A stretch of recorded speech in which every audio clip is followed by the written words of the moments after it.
Hello everyone, welcome all of you in this online lecture series for third year graduation students enrolled in Konkan region, which is organized by University of Mumbai's Model Colleges, that is Vijayalakshmi Vishwanath Dalvi College Talere and Vishubhushan Bharat Ratna Dr. Babasaheb Ambedkar College Ambadave in association with KV Pendarkar College Dombivli. I would like to express my gratitude to the person behind this lecture series, Dr. Vinayak Dalvi sir, who is mentor of Vijayalakshmi Vishwanath Dalvi College, Talere, and Dr. G.B. Rajesh sir, Honorable Senate Member, University of Mumbai, and mentor of Vishubhushan Bharat Ratna Dr. Babasaheb Ambedkar College, Ahmedabad. These lectures are available on YouTube channel of Dalvi College. Friends, if you have not subscribed to this channel, do subscribe. If you find the content useful, like the video and hit bell icon so that you can get notification when a new video lecture is uploaded. Welcome to all of you again. I am Rakesh Metkari, Assistant Professor associated with Vishubhushan Bharat Ratna Dr. Babasaheb Ambedkar College, Ahmedabad. Today, we are going to learn customer relationship management subject of TYBMS, which we will study introduction to customer relationship management. This is first unit, and we will cover the concept of CRM, evolution of CRM, and evolution of customer relationships, and finally types of CRM. So friends, let's begin our session with a famous quote by father of modern management, Peter Drucker. The purpose of a business is to create customers. Today, one of the most difficult and challenging tasks is to understand the importance of keeping those same customers and growing the depth of their relationship with business. Now, let us understand today's customers. Today's customers are sophisticated, are price sensitive, are demanding, live time compressed lives, want their needs met, want their products with fast and greater convenience, have unprecedented control. And what about the companies? Today's companies are digital companies. Flatten is that less hierarchy, location independent,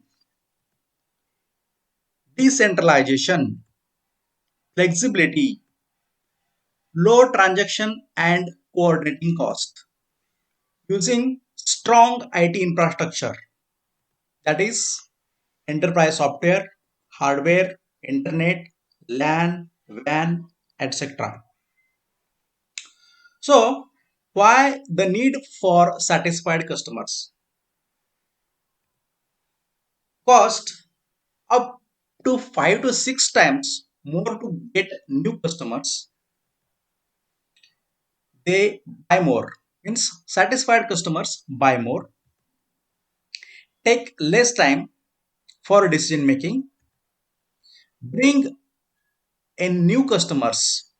Means satisfied customers bring new customers is that new business to the company, less price sensitive, great advertisers because they are satisfied and they advertise our products, may be able to charge 10% more than the competitors because satisfied customers are happy with the product and they are ready to pay more than 10% of competitor price. If the customers are dissatisfied, it's a very dangerous because dissatisfied customers tell others as many as 20 others about their experience. So, if they are dissatisfied, then our company's image can hamper because they share more people to the community. What is a CRM? A true CRM integrates corporate strategy, business methodology, and technology to accomplish a myriad of goals for companies that want to operate in a customer driven environment. No business can survive without understanding its customers and having a positive relationship with them. CRM provides support for front end customer facing functionality is that marketing, sales, and customer service, which are usually not available in traditional ERP systems. So, what is the history of CRM? If you consider before the 80s, uh, the business were only buying and selling, means we are using uh, pens, pads, and paper to record the customer's data, transactions, etc. In late 80s, relationship marketing is introduced, and in early 90s, customer information management systems. Means this is the era where computers were introduced in the business.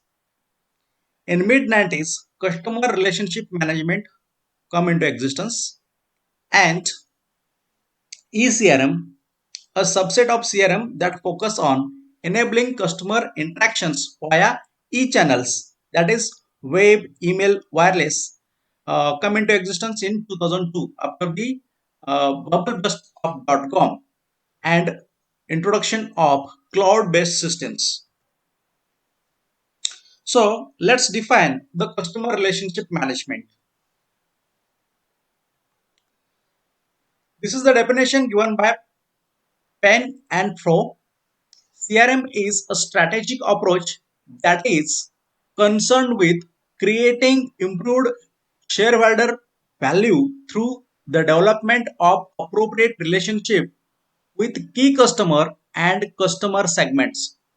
CRM unites the potential of relationship marketing strategies and ID to create profitable long-term relationship with customer and other key stakeholder. CRM provide enhanced opportunities to use data and information to both understand and co-create value with them. This requires cross-functional integration of processes, people, operation, and marketing capabilities that is enabled through information, technology, and application. If we study the definition in detail, because this is the comprehensive definition, we will find out the five key processes that help define CRM, and that 5 points are: first one is strategy development, value creation, multi-channel integration, information management, and last one is performance assessment. So strategy development at the both business level and customer level, with the latter involving decisions regarding the appropriateness of various customer segmentation approaches, mass, segmented, and one-to-one. These are the customer segmented approaches: mass segmentation, segmented, and one-to-one. Second one is value creation. Value creation involves determining what product or service attributes customers value and which customers and customer segments are valuable to the company. CRM enables companies to identify and direct relationship efforts to those with high customer lifetime value. Third one is multi-channel integration.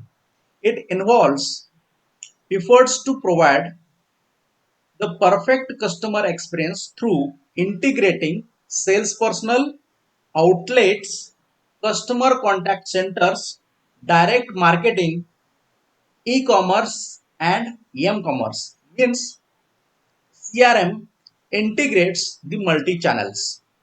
Information management involves collecting, organizing, and using customer data and customer information from all touch points in order to learn more about each customer and generate the appropriate marketing response. And last one is performance assessment. This includes measuring the success of CRM efforts through metrics on customer acquisition, retention, win back, satisfaction, loyalty, and profits. Great employees are and always will be the backbone of any business, but employee performance can be enhanced or hampered by the strategy set by the organizations and by the tools in the hands of the employees to get the job done. CRM is both a strategy and a tool that helps to anticipate the changes in the marketplace. With CRM, loyal customers are created as an organization has the ultimate advantage is that customer intelligence. Data turn into information and information turn into customer satisfaction action. Therefore, implementing CRM is non-negotiable in today's business environment. Whether the customers are internal or external, individual customers or business, whether they connect electronically or face to face from the across the globe or across the town, CRM is the key to success. Now, let us discuss the evolution of CRM. The CRM came into existence in 1980s, later in 90s.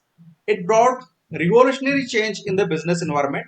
Now, CRM has become a strategic element in all organizational decisions.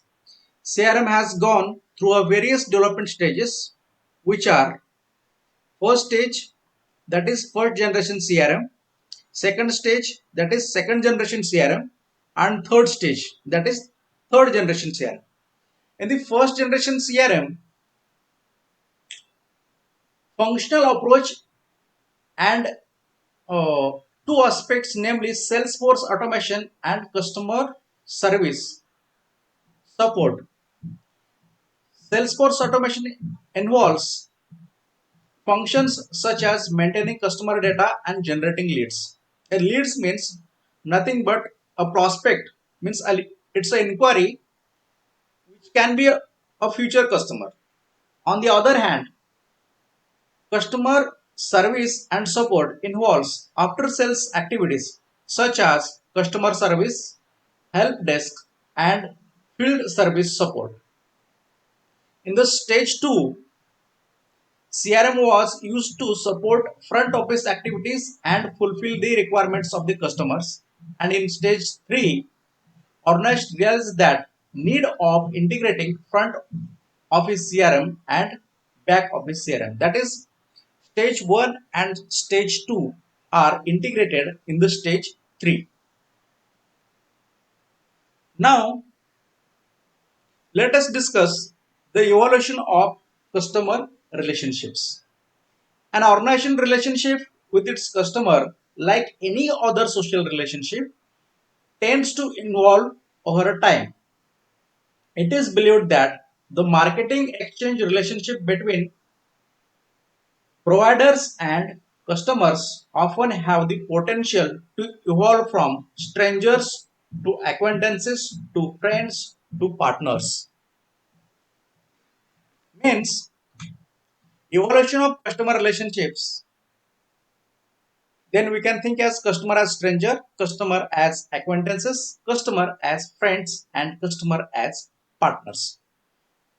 Customer, let us discuss now customer as strangers. Strangers म्हणजे मराठीत सांगितलं तर अपरिचित, अनोळखी. Strangers are those customers who have not yet had any transaction or interaction with the firm or any even not be aware of it means हे असे customers आहेत ज्यांनी आजपर्यंत कंपनीच्या कोणत्याही प्रोडक्टचा वापर केला नाही किंवा कंपनीची कधीही व्यवहार केलेला नाही. They may be even be the customers of competitors or those who have not entered in the market. या स्टेजला हे असे कस्टमर्स आहेत जे कदाचित आपल्या कॉम्पिटिटरचे कस्टमर्स असू शकतात किंवा कदाचित ते अजून मार्केटमध्ये एंटर केलेले नसतील. The firm has no relationship with the customers at this point. The firm primary goal is with this potential customer is initiate communication with them to attract them and acquire their business. या स्टेजला गोल काय तर अशा कस्टमरना म्हणजे जे strangers आहेत त्यांना आपल्याकडे अट्रॅक्ट करणं आणि आपले प्रोडक्ट त्यांना वापरायला ऑफर करणं. The primary marketing efforts directed towards such customers deal with familiarizing those potential customers with the firm's offering and subsequently encouraging them to give a firm a try. म्हणजेच या ठिकाणी जे मार्केटिंगचे एफर्ट्स जे असणार आहेत ते कस्टमर्सना आपले प्रोडक्ट परिचित करून देणं, आपली कंपनी परिचित करून देणं आणि आपल्या कंपनीचे प्रोडक्ट्स वापरायला एनकरेज करणं हे असणार आहे. तर दुसरा स्टेज आहे कस्टमर्स ॲज ॲक्वेंटन्सेस. म्हणजे या ठिकाणी कस्टमर काय होतो परिचित होतो. Once customers are aware of and trial is achieved, familiarity is established and customers the firm becomes acquaintance. म्हणजे या स्टेजला कस्टमर आणि फर्म परिचित होतात. This creates the basic for exchange relationships. The primary goal of the firm at this point is to satisfy the customer. या second स्टेजला कस्टमरला satisfy करणं हा फर्मचा प्रायमरी गोल असतो. Organization provide them with value that customers or competitors don't. म्हणजेच काय या स्टेजला ऑर्गनायझेशननी अशी व्हॅल्यू असं मूल्य दिलं पाहिजे जे कॉम्पिटिटर्स देत नाहीत. Acquainted customers is a satisfied customers as he feels he is receiving a standard product and his need are fulfilled. म्हणजे हा कस्टमर सॅटिस्फाईड कस्टमर असतो आणि त्याला असं वाटतं की आपण इंडस्ट्रीमध्ये जे काही स्टँडर्ड प्रोडक्ट आहे ती ही कंपनी देत आहे आणि माझ्या गरजा भागवल्या जात आहे. For a customer an advantage is effective as long as customer is relatively satisfied and what is being received in the exchange is perceived as fair value. With the repetitive interactions the customers gain experience and become more familiar with the firm's offerings. Repetitive interactions improve the firm's knowledge of the customers, thus facilitating marketing process and sales. These encounters can help reduce uncertainty about the benefits expected in the exchange and therefore increase the attractiveness of the company more than the competitors. At this stage, the fact that customers may be price or quality conscious should be known to the company. म्हणजे या स्टेजला आपण हे जाणून घेणं गरजेचं आहे की कस्टमर प्राइस सेन्सिटिव्ह आहे की क्वालिटी सेन्सिटिव्ह आहे. Any lucrative offer can turn him to the competitor's products. Thus, company needs to take care of such customers to a great extent and develop products as per his needs. आता तर just हा परिचित झालेला customer असल्यामुळं जर आपल्या कंपनीपेक्षा चांगला value असलेला प्रोडक्ट किंवा कमी प्राइस असलेला प्रोडक्ट जर कॉम्पिटिटरनी ऑफर केला तर तो कदाचित आपल्याकडून तुटून स्विच करून कॉम्पिटिटरकडे जाऊ शकतो. म्हणजेच या ठिकाणी कंपनीने काळजी घेण्याची गोष्ट कोणती आहे की हे समजून घेणं गरजेचं आहे की कस्टमर प्राइस सेन्सिटिव्ह आहे की क्वालिटी सेन्सिटिव्ह आहे आणि कॉम्पिटिटर पेक्षाही चांगल्या पद्धतीनं आपण प्राइस आणि क्वालिटी या ठिकाणी मेंटेन केलेली असली पाहिजे. आता पुढचा जो स्टेज आहे, आधी अनोळखी होता, आता ओळखीचा झाला म्हणजे परिचित झाला, आता पुढे जाऊन तो फ्रेंड बनतो. म्हणजेच काय, customer as friends. A customers continues to make repeated purchase from the organization and receive value in exchange relationships. The firm begin to acquire specific knowledge of the customer, allowing them to create an offering that address the situation of organization. The provision of a unique offering and thus differentiated value transfers the relationship of acquaintance to the friendship. तर या स्टेजला आपण कस्टमरला अजून ओळखतो आणि company काय करते की कस्टमर्सला जसं हवा आहे प्रोडक्ट त्या पद्धतीनं तो प्रोडक्ट मॉडिफाय करून डिफरन्शिएट करून त्याला विकते.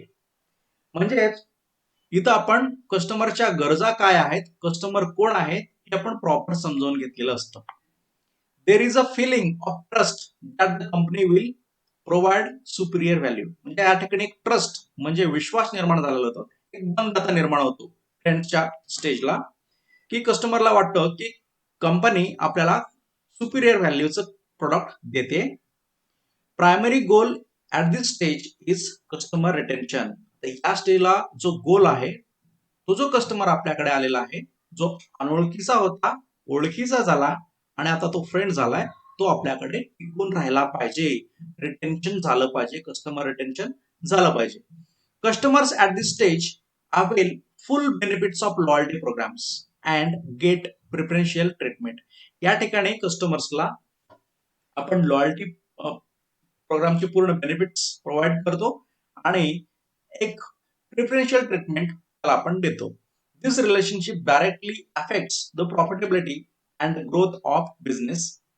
A firm's potential to develop sustainable competitive advantage through friends should be higher than for acquaintances because offering is more unique and more difficult for competitors to imitate. आता या ठिकाणी आपण फ्रेंड्सच्या स्टेजला आपण कस्टमरला जसा हवाय त्या पद्धतीने युनिक आणि डिफरन्शिएटेड प्रोडक्ट देतो आणि असा प्रोडक्ट कॉम्पिटिटरला सहज बनवणं, इमिटेट करणं शक्य होत नाही. त्यामुळं कस्टमर टिकून राहायचं प्रमाण ऑफकोर्स वाढतो, म्हणजे रिटेन्शन वाढते. यातला पुढचा जो स्टेज आहे तो आहे customer as a partner. As a customer continues to interact with firm, the level of trust deepens and customer may receive customized product offering and interactions deepens trust and establishes commitment. आता जसं interaction वाढत जातं तसं संबंध अजून घट्ट होत जातात. कस्टमरला कस्टमाइज प्रोडक्ट मिळत जातो आणि कस्टमर त्या कंपनीच्या प्रती काय होतो, कमिटेड होतो. The deepening of trust and the establishment of commitment will never lead to customer finding a better alternative. आणि यामुळे काय होतं, संबंध एकतर दृढ झालेले असतात आणि कमिटमेंट पण वाढलेले असते. त्यामुळं तो सहज कस्टमर इतर अल्टरनेटिव्हच्या शोधाला जात नाही. Therefore to move the relationship into partnership relationship, a firm must use customer knowledge and information system to deliver highly personalized and customized offerings. या ठिकाणी कंपनी काय करते की कस्टमरला ज्या पद्धतीचं प्रोडक्ट पाहिजे आहे हे कसं कळून घेते, तर जाणून घेते, तर कस्टमरकडूनच इन्फॉर्मेशन ती मिळवते आणि त्याच्या इन्फॉर्मेशनच्या आधारे हाय क्वालिटीचं personalized and customized offerings कस्टमरला देते. At the partnership stage, the firm is concerned with enhancing the relationships. Customers are more likely to stay in relationship if they feel the company understands their changing needs and is willing to invest the relationship by constantly improving and evolving its product and service mix. लक्षात घ्या, customers त्या company सोबत तोपर्यंत राहतील जोपर्यंत ती company कस्टमरच्या गरजा समजून घेईल आणि त्या पद्धतीनं इन्व्हेस्ट करून नवीन प्रोडक्ट्स त्यांना अवेलेबल करून देतील आणि त्यांच्या प्रोडक्ट्समध्ये आणि सर्व्हिसमध्ये बदल करून देतील. फॉर एक्झाम्पल सांगायचं झालं तर संपूर्ण जग अँड्रॉइडच्या पाठीमागे लागलं होतं आणि नोकिया मात्र तो विंडोज ऑपरेटिंग सिस्टीमच्या पाठीमागे होता. तिथं मी कोणत्याही कंपनीला दोष देत नाहीये, फक्त एज्युकेशन पर्पजसाठी हे सांगतोय. तर त्यावेळी काय झालं की लोकांची गरज होती अँड्रॉइड सिस्टीम आणि नोकिया मात्र त्यापासून दूर गेला आणि त्यामुळं जो एकेकाळी टॉप वन ब्रँड होता तो लोक त्या ब्रँडला सोडून इतर ब्रँडला म्हणजे अदर ब्रँड्सला स्विच झाले. By enhancing these relationships, the firms expect such customers to be less likely to be lured away by the competitors. जर आपण चांगले रिलेशनशिप मेंटेन केले असतील तर इतर कंपनी काही म्हणजे त्यांना ल्युअर करून कॉम्पिटिटर्स आपल्यापासून तोडू घेऊन जाऊ शकणार नाहीत.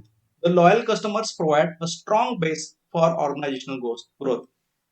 आपल्या कंपनीचा जो काही कस्टमर बेस आहे तोच आपल्या ऑर्गनायझेशनचा ग्रोथ ठरवणारा प्रमुख घटक ठरतो. Over the years this enhanced relationship increase market share and profit of the organisation. आणि याचा जेवढा कस्टमर बेस आपला वाढत जातो त्या पद्धतीनेच आपलं मार्केट शेअर वाढतं आणि आपल्या ऑर्गनायझेशनचं प्रॉफिट वाढतं. म्हणजेच जो कस्टमर अपरिचित असतो तो पुढे जाऊन परिचित होतो, तो फ्रेंड्स होतो आणि तो आपला पार्टनर बनतो. आता नटशेल मध्ये हे सगळं बघायचं झालं तर ते कसं दिसेल ते पहा.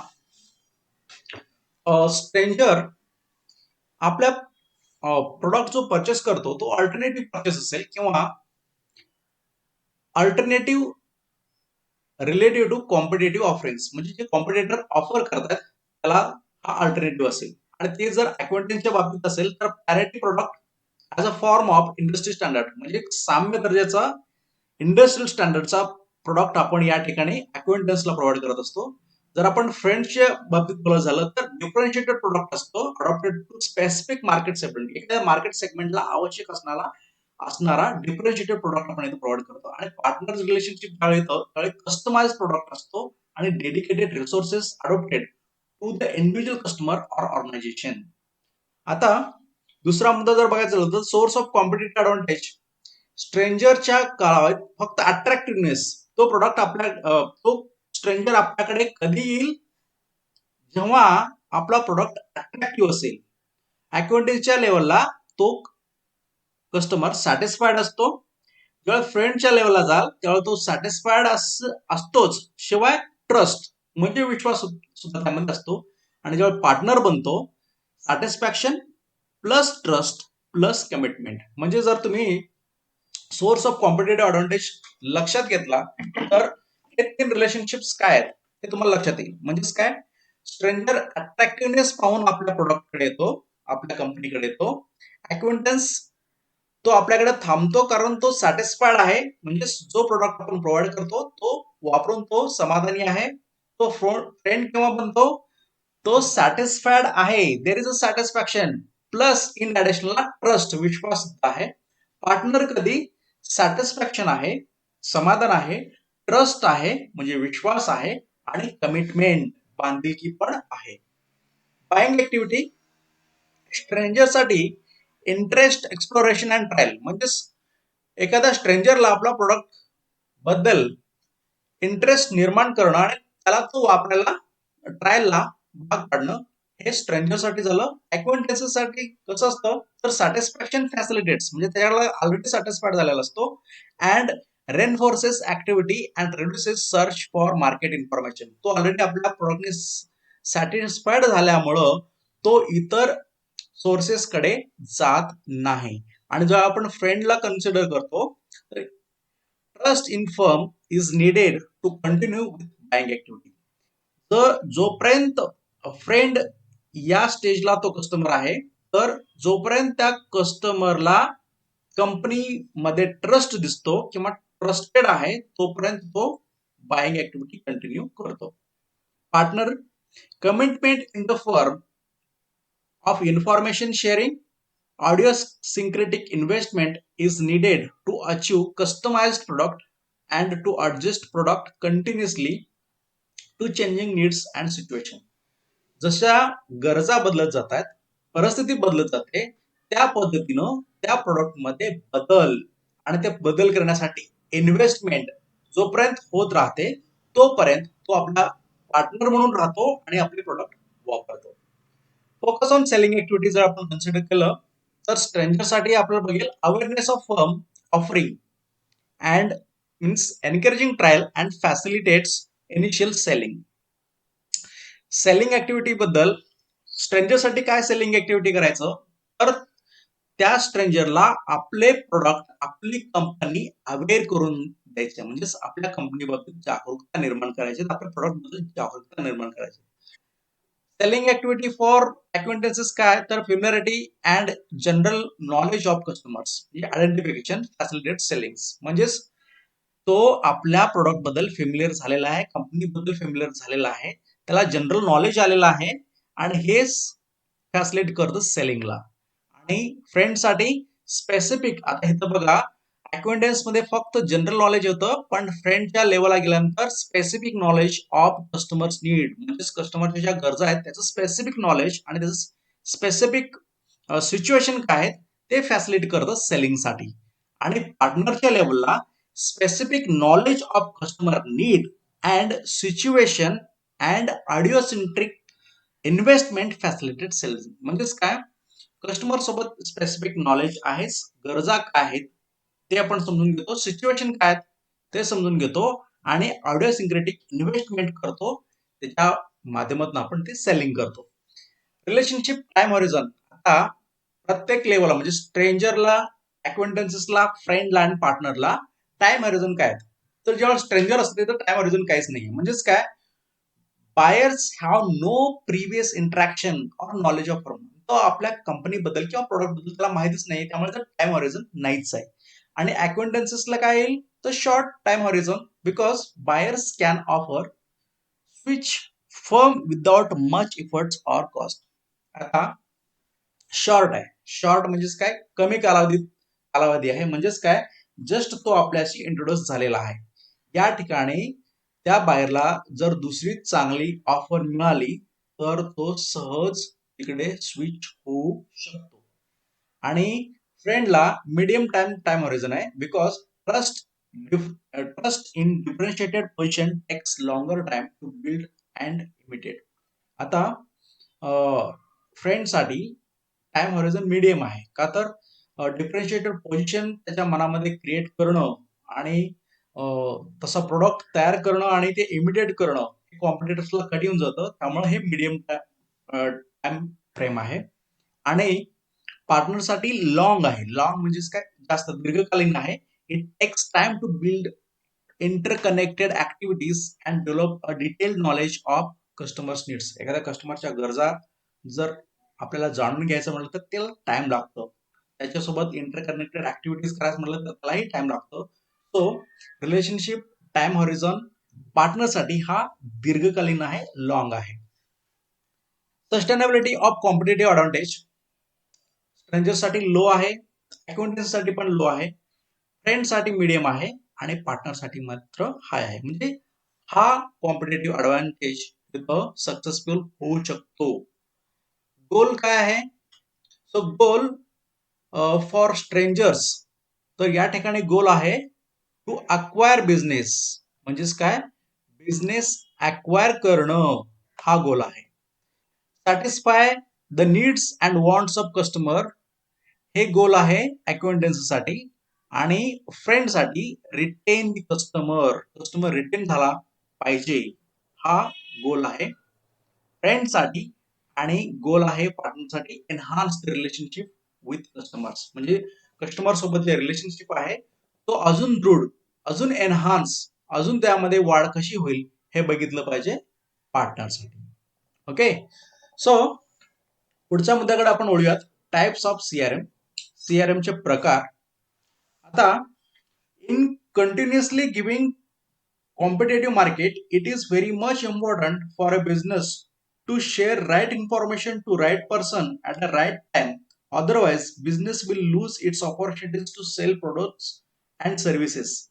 Customer relationship management help business to communicate with prospective customers. There are mainly three types of CRM. तीन प्रकार, एक ऑपरेशनल, दूसरा आहे अनालिटिकल, तिसरा आहे कोलॅबरेटिव्ह. ऑपरेशनलला आपण कार्यरत म्हणूयात, अनालिटिकलला आपण विश्लेषणात्मक म्हणूयात आणि कोलॅबरेटिव्हला आपण सहयोगी असं म्हणूयात मराठीमध्ये. So first one is operational CRM. आता हा ऑपरेशनल सीआरएम काय आहे? It's provide front and back end support for sales and marketing. Front end support म्हणजे लीड मॅनेजमेंट असेल, त्याला फॉलोअप करणं असेल, हे सगळं फ्रंट एंडला येतं. बॅक एंडला म्हणजे त्याला सर्व्हिस प्रोव्हाइड करणं असेल. त्यानंतर ऍडमिनिस्ट्रेटिव्ह पर्सनलला म्हणजे ऍडमिनिस्ट्रेटिव्ह जे पर्सनल आहेत ते बॅक एंडला कस्टमरला सर्व्हिस देत असतात. आणि कस्टमर सर्व्हिस प्रोसेसेस, आता एखाद्या कस्टमरला एखादा प्रोडक्ट वापरताना काहीतरी अडचणी आल्या, फॉर एक्झाम्पल गॅरंटी वॉरंटी जी आपण प्रोव्हाइड करतो, त्यावेळी काही त्या गोष्टी प्रोसेस करायच्या असेल किंवा इन्शुरन्स कंपनी असेल तर क्लेम प्रोसेस असेल, तर हे कस्टमर सर्व्हिस प्रोसेसमध्ये येतं. त्यामध्ये परत सेल्सफोर्स ऑटोमेशन येईल, मार्केटिंग ऑटोमेशन येईल आणि सर्व्हिस ऑटोमेशन येईल. So operational CRM streamlines the business process that includes sales automation, marketing automation, and service automation.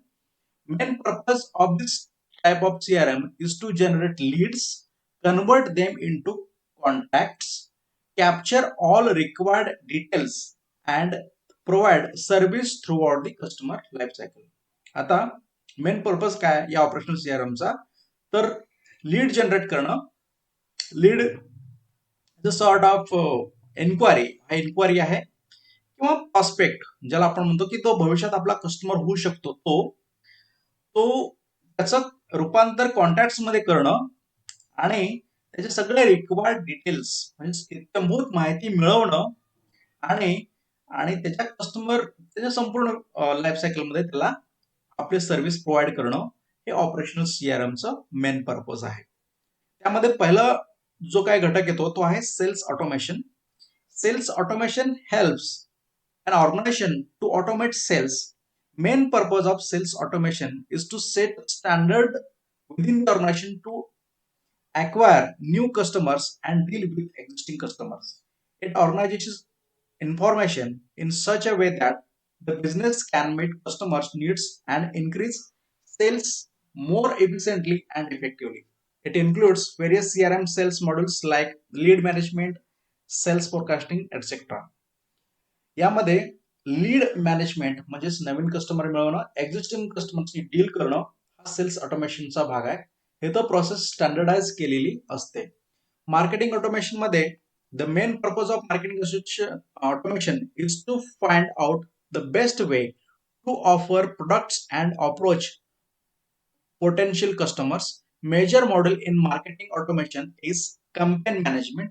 It enables business to decide effective channels like emails, phone calls, face-to-face meeting, ads on social media, etc. to reach up the potential customers. म्हणजे एखाद्या company जर आपण पार पाडणार असू तर तो company मॅनेजमेंटचं जे काम आहे तो मार्केटिंग ऑटोमेशन हा मॉडेल करणार आहे. नंतर आहे service automation. Service automation enables business to retain customers by providing best quality of service and build strong relationship. It includes issue management to fix customers' problems, customers' call management to handle incoming and outgoing calls, service level management to monitor quality of service based on key performance indicators. म्हणजेच जे काही incoming calls येणार आहेत, outgoing calls आहेत, हे monitor करणं, कस्टमरचे calls manage करणं, त्यांना हँडल करणं, हे सगळं काम ह्या सर्व्हिस ऑटोमेशन मध्ये येतं. तर जो पुढचा मुद्दा आहे, टाइप आहे, तो आहे analytical CRM. Analytical CRM helps top management, marketing, sales, and support personnel to determine the better way to serve customers. Data analysis is the main function of this type of CRM application. It analyzes customer data coming from various touch points to get better insights about current status of an organization. It helps top management to take better decisions, marketing executives to understand the campaign effectiveness, sales executive to increase sales, and support personnel to improve quality of support, and build strong customer relationships. What are the features of analytical CRMs? It gathers in customers' information coming from different channels and analyze data in structured way. आता ज्यावेळी analysis येतं, विश्लेषण येतं, तर यामध्ये कस्टमरचा जो काही data आपण गॅदर करतो, गोळा करतो, वेगवेगळ्या चॅनल मधून आलेलं, त्याला स्ट्रक्चर्ड वे मध्ये विश्लेषण करणं हे एक महत्वाचं काम हे अनालिसिस सीआरएम करतं. Help organization to set business methodology in sales, marketing and support to improve customer relationship and loyalty, improve the CRM system effectiveness, and analyze the key performance indicators set by the business. आता जो analytical CRM आहे आणि operational CRM आहे या दोन्हीचं combination, त्यांना दोन्हीचं integration आपण म्हणू किंवा दोन्हीला एकत्रित करण्याचा जो भाग आहे तो आहे collaborative सीआरएमचा. Collaborative CRM, sometimes called the strategic CRM, enables an organization to share customers' information among the various business units like sales team, marketing team, technical, and support team. For example, feedback from support team could be useful for marketing team to approach targeted customers with the specific products or service. In real world, each business unit works as independent group and rarely shares customers' data with other teams that often causes business losses. Collaborative CRM help to unite all the groups to aim only on one goal. Use all information to improve the quality of customer service to gain loyalty and acquire new customers to increase sales. Different types of CRM applications have different features and advantages. So, before implementing the CRM system, it is very much important for business to decide the future goal and strategy. आता analytical, आता front एंडचे executive जे sale करत आहेत आणि जे back ऑफिसला बसलेले जे एक्झिक्युटिव्ह आहेत जे की सर्व्हिस देत आहेत, या दोघांना एकत्रित करायचं आणि दोघांचा जो काही इन्फॉर्मेशन येणार आहे दोन्ही पॉइंट्स मधून ते एकत्रित आणून त्याचं विश्लेषण करून डिसिजन घेणं आणि मॅक्झिमम लॉयल्टी कसं निर्माण करता येईल, म्हणजे लॉयल्टी कशी वाढवता येईल आणि नवीन कस्टमर कसे ऍक्विजिट करता येईल आणि नवीन सेल्स म्हणजे सेल्स इन्क्रीज कसा करता येईल, हा या सगळ्याचा उद्देश असतो. आतापर्यंत आपण से टाइप्स ऑफ सीआरएम पर्यंतच आपण आज घेणार आहोत. पुढचा जो भाग आहे तो आहे objective of CRM, to improve the customer satisfaction improve करणं, टू इम्प्रूव्ह एफिशियन्सी ऑफ बिझनेसची एफिशियन्सी म्हणजे कार्यक्षमता वाढवणं, to expand customer base, to manage time and resource effectively and enhance the sales and support team. हे objective असणार आहेत सीआरएमचे, जे आपण पुढील लेक्चर मध्ये कव्हर करूयात. आजचा जर टाइम कन्सिडर करून आपण या ठिकाणी थांबणार आहोत. फक्त समअप करण्यासाठी तुम्हाला मला सांगायचं होतं की जे सीआरएम सिस्टीमची जी सुरुवात झाली ती 1980च्या दशकामध्ये, 80-90च्या दशकामध्ये, त्यावेळेला सुरुवातीला डाटाबेस मार्केटिंग केलं जायचं. त्यानंतर हा एमआयएस आणि ईआरपी मॉडेल्स एकत्रित करण्याचा प्रयत्न केला गेला आणि पुढच्या काळात सीआरएम हे कन्सेप्ट म्हणजे 1990च्या दशकामध्ये हा सीआरएम कन्सेप्ट आला. त्यावेळी सीआरएम सिस्टीम जर कंपनीमध्ये इन्स्टॉल करायची म्हटली तर फार मोठं चेंजेस तिथं करावे लागायचे, का तर आपल्याला कॉम्प्युटर्स विकत घ्यावे लागायचे, आपल्याला सॉफ्टवेअर विकत घ्यावं लागायचं, आपल्याला हार्डवेअर मध्ये विकत घ्यावं लागायचं, म्हणजे सॉफ्टवेअर हार्डवेअर्स. मी या सगळं जे काही सर्व्हर्स असे टेक्निकल जर्गन या संपूर्ण सेशन मध्ये मी कमीत कमी वापरायचा प्रयत्न केलेला आहे. पण या सगळ्या गोष्टी आपण पुढे जाऊन सगळं शिकणार आहोत. सो सर्व्हर, ते सॉफ्टवेअर्स, हार्डवेअर्स या सगळ्या गोष्टी विकत घेऊन ते आपल्या ऑर्गनायझेशन मध्ये इन्स्टॉल करून आणि वेळोवेळी ते अपडेट करणं हा एक फार मोठा टेन्शनचा भाग त्यावेळी होता. आणि त्यासाठी एक वेगळा आयटीचा डिपार्टमेंट किंवा आयटीचा एक पर्सनल त्याला अपॉइंट करणं गरजेचं असायचं. आणि जे जे काही परत प्रॉब्लेम येतात त्या प्रॉब्लेम्सवरती सोल्युशन परत घेणं, अपडेट करणं हा सगळा भाग त्यावेळी सुरुवातीच्या काळात केला गेला. पुढच्या काळात सीआरएम अप्लिकेशन अशा पद्धतीने डेव्हलप केलं गेलं. सध्याचा जर आपण गेला तर क्लाउड बेस आहे. क्लाउड बेस म्हणजेच काय, आपल्याला कोणतेही सॉफ्टवेअर विकत घ्यायची गरज नाहीये, कोणतंही असे हार्डवेअर म्हणजे कॉम्प्युटर घ्यायची गरज नाही, सर्व्हर विकत घ्यायची गरज नाहीये, काही करायची गरज नाहीये. आपण फक्त एक मंथली रेंट ज्याला आपण म्हणू शकतो किंवा फीज आपण ज्याला म्हणू शकू, जे आपण सीआरएम सिस्टीम वापरण्यासाठी पे करणार आहोत, ते फक्त द्यायचं आहे. आणि जगातल्या कुठल्याही ठिकाणाहून कानाकोपऱ्यातून आपण आपल्या सिस्टीमला कनेक्ट होऊ शकतो. मग आता सध्या मल्टिपल चॅनल्स म्हणजे आपण पीसी असेल तर पीसीने कनेक्ट होऊ शकतो, मोबाईल असेल तर मोबाईलने कनेक्ट होऊ शकतो. अशा पद्धतीने आपण कनेक्ट होऊ शकतो. हे आधी पॉसिबल नव्हतं. आधी जरी पीसी असलं तरी तो स्पेसिफिक सॉफ्टवेअर त्या पीसी वरती इन्स्टॉल असणं गरजेचं असायचं. पण आता सध्याच्या क्लाउड बेस्ड सीआरएम मध्ये त्या सगळ्या जे काही ड्रॉबॅक्स पूर्वीचे सीआरएम चे होते ते सगळे काढून नवीन सीआरएम सिस्टीम आता या सध्याच्या जमान्यात आलेली आहे.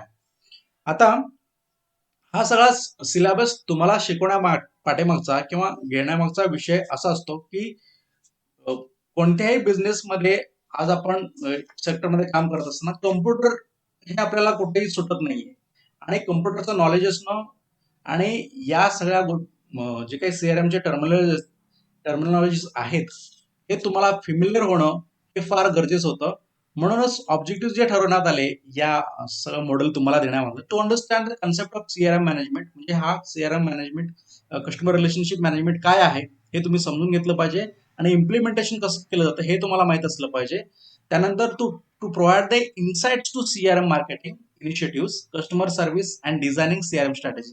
सीआरएम स्ट्रॅटेजी कशी डिझाईन केली जाते, कस्टमर सर्व्हिस कशी दिली जाते, सीआरएम इनिशिएटिव्ह कसे घेतले जातात हे तुम्हाला माहित असले पाहिजेत. And to understand new trends, आता नवीन ट्रेंड्स जे आलेत सीआरएम मध्ये म्हणजे मोबाईल सीआरएम असेल, क्लाउड बेस्ड सीआरएम असेल, हे सगळे काय आहेत, त्यांचे चॅलेंजेस काय आहेत, ऑपॉर्च्युनिटीज काय आहेत ऑर्गनायझेशनसाठी, हे सगळं तुम्हाला प्रत्यक्षात कामावरती जायच्या आधीच आपल्या सिलेबस मध्ये माहीत होणं गरजेचं आहे. म्हणून हा सीआरएम सब्जेक्ट तुम्हाला या 5th सेमिस्टर मध्ये इंट्रोड्यूस केलेला आहे. जाता जाता मी पुन्हा एकदा तुम्हाला सांगतो, जर हा चॅनल तुम्ही अजून सबस्क्राईब केलं नसेल तर चॅनल सबस्क्राईब करा. नोटिफिकेशन येण्यासाठी बेल आयकनला क्लिक करा आणि जर हा व्हिडिओ तुम्हाला आवडला असेल तर व्हिडिओ लाईक करा. Thank you very much.